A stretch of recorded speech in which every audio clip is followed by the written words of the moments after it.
aconteceu ontem, é o que é o Estado brasileiro. É o retrato do Estado brasileiro. Porque se depender deles, nunca haverá justiça.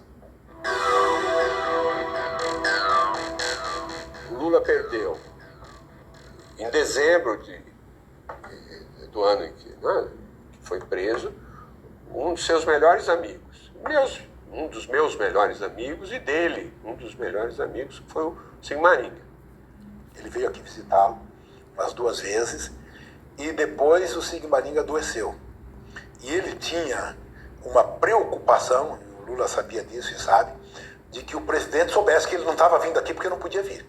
Me ligou algumas vezes dizendo isso. Até poucos dias antes de falecer, ele me pediu se o presidente sabia por que ele não estava vindo aqui, se ele sabia que ele estava doente. No Natal a gente estava aqui em São Paulo e eu e o Genuíno estávamos no hospital, onde o Sigmaringa estava morrendo, né? Estava falecendo nesse dia.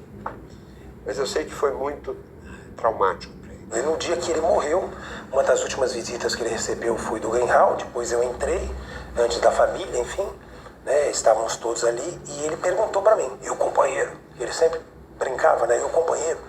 E você acha que ele vai sair dessa? Tem que tirar o Lula dessa? Como é que ele tá? Sig foi um advogado de preso político, foi, enfim, deputado constituinte, e era um amigo de todas as horas do ex-presidente Lula, visitava a Granja do Torto, jogava futebol, era um amigo da família do presidente Lula. O presidente Lula pediu autorização da Justiça para comparecer ao velório. Ele não conseguiu essa autorização, mandou uma carta que foi lida por uma liderança política do PT de Brasília, né? Um deputado distrital, Chico Vigilante, que era muito próximo do Sig, e quem levou a carta foi a nossa presidenta Gleisi, que foi representar o PT no enterro do Sigmaringa. Foram momentos muito tristes.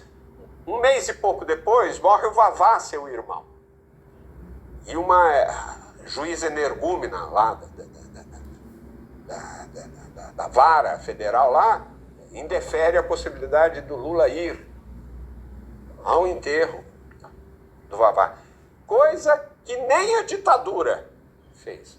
Quando o Lula foi preso, aqui em São Paulo, morreu a mãe.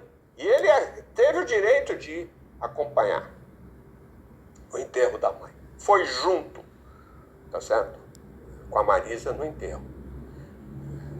Na ditadura militar. Na ditadura da Lava Jato, isso ele nem pôde fazer. Mas ele contava as histórias do Vavá, que era uma pessoa muito querida, na cidade. E então ele sentiu muito porque era um irmão com quem ele tinha um vínculo afetivo forte também. Aquele foi um momento tão ridículo, Joaquim, que não dá para explicar. Um ser, desculpa a expressão, de um ser humano, um juiz, não ter a capacidade de liberar um cara para ver o corpo do irmão morto. E um mês e pouco depois, ele perde o Arthur.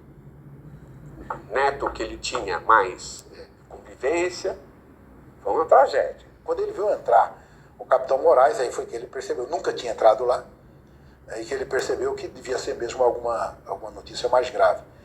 E aí eu na hora, falei, presidente, olha, o Arthur não veio ontem aqui, o Sandro veio visitar e ele disse que o filho não estava muito bem, estava sentindo uma febre, tinha tido essa notícia na quinta-feira, mas coisa normal. E aí eu disse a ele que a criança não tinha resistido, tinha passado muito mal e não tinha suportado e tinha falecido. Mais ou menos assim, uma conversa com certo cuidado, mas não tinha muito o que ficar dizendo. Aí ele sentiu muito, nos abraçamos com ele assim um pouco, ficamos ali nesse momento, mas foi talvez uma dor um pouco solitária também, eu imagino. Ficamos até a hora que foi possível, não sei dizer, até a noite lá com ele, algumas pessoas, e nos despedimos e ele ficou sozinho. Mas aí a própria Lava Jato recuou, porque tinha pegado muito mal na opinião pública. E quando ele veio para ver o corpo do Netinho, os caras trataram ele como um bandido perigoso, cara.